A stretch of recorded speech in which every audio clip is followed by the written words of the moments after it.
La manifestation du souverain de tout peuple traduit la faiblesse et l'incapacité des dirigeants à répondre aux besoins de ce dernier. Par Nirva Florent Bruno. 2 octobre 2023. L'enfer que vive la population haïtienne n'est que le résultat d'une mauvaise gouvernance. Fuir cette réalité, c'est le meilleur moyen de rester engouffré dans le chaos. Il est indéniable que depuis des décennies, nos dirigeants ont échoué, en priorisant la mauvaise politique. Ils ont fait abstraction des lois, qui gèrent la bonne gouvernance administrative. Ce faisant, ils ont délibérément entravé le développement durable, déstabilisé et affaibli toutes les institutions. Faute de gouverner, Haïti est devenu un État de paria.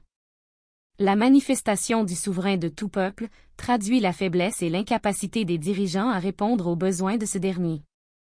La situation de crise dimensionnelle que vive la population haïtienne telle qu'elle est aujourd'hui est directe liée à l'incapacité des dirigeants sans vision, qui ne sont pas à la hauteur de chefs-nations. Ils sont des avares du pouvoir en matière de valorisation et de privilèges. Au regard du profil de nos dirigeants depuis ces décennies, il est sans contredit, la nation haïtienne est victime de ramassis d'incompétents et d'apatrides, qui se sont servis des richesses collectives de la population à des fins personnelles. Ils ont réduit au silence la population, par la manipulation des gangs armés. Nous avons un pays segmenté en plusieurs particules, générant ainsi des citoyens à plusieurs niveaux. Cette scandaleuse réalité est la racine du mal-être du pays. Nous devons cesser de pointer du doigt l'étranger. Tout ce qui se trame chez nous est dû à l'avarice des gouvernants et de leur ignorance sur le bienfait du savoir-vivre ensemble. Sachez-le bien, les pays n'ont pas d'amis, ils ont des partenaires d'affaires. Dans notre cas, nous nous comportons en mendiants, en place de véritables partenaires. Ils nous vident de notre richesse, dans le même esprit de relation avec les anciens occupants d'Amérique, un miroir pour des tonnes de fourrure. Il nous faudra des profils de dirigeants dessaliniens pour défendre notre terre et l'ouverturien comme interlocuteur. L'étranger est invité pour arbitrer nos querelles. Vous priorisez le pouvoir pour être au summum des affaires de l'État et des privilèges qui s'y attachent, à la place d'une politique de développement durable afin de changer la vie de nos concitoyens et concitoyennes. Toute cette tiraillerie dans le secteur de la politique est du déjà-vu.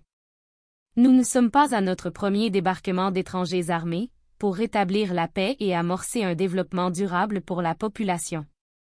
Comment comprendre cette éternelle répétition de mauvais comportements? Il est assis dans des cerveaux médiocres, qui jouent au colon. Il prend forme de la discrimination, de préjugés, la disparité sociale et économique aiguë, elle entrave l'avenir de notre nation et anéantisse la population.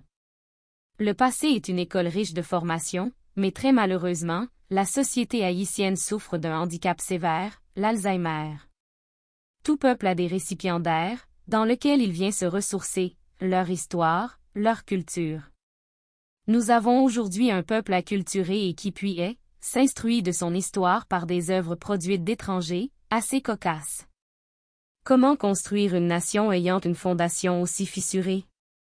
Il est très regrettable qu'une fois de trop, le sol haïtien est en attente d'une force étrangère. Quelles qu'en soient les raisons qui justifient de la présence d'une force armée, elle s'inscrit dans le cadre de notre division, de notre immaturité citoyenne et de notre incapacité de nous prendre en main. Retenez bien, le souverain de la population se manifeste, quand l'État est en faillite. Aussi, longtemps, qu'il y aura une parcelle des ancêtres dans nos esprits, aussi fort que sera la résistance populaire contre tout assaut dirigé par des apatrides. Au nom du Tout-Puissant, des dieux de la nature, au nom de nos ancêtres et pour le bien de la nation haïtienne, Haïti restera souverain et justice, lui sera accordée. Nirva Florent Bruno. Présidente. Mouvement soldat.